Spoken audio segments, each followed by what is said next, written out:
पर ले दया हो फिराऊँ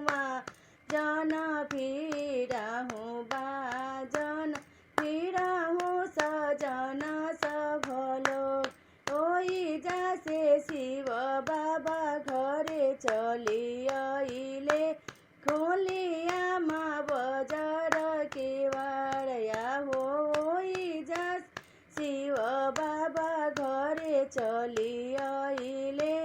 खोलिया माँ बजार केवाड़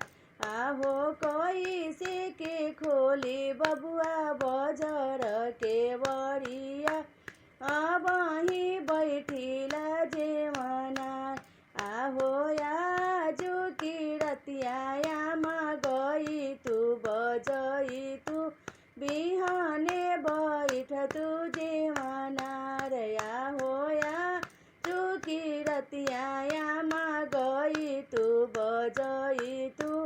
बिहाने बैठ तू जेवना आहो कालू त यही बबुआ कर जामाला का मारावा दुलुमा होई जाए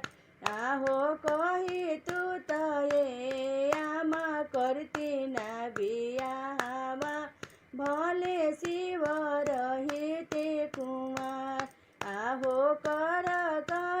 ये बबुआ अपनी बिया हवा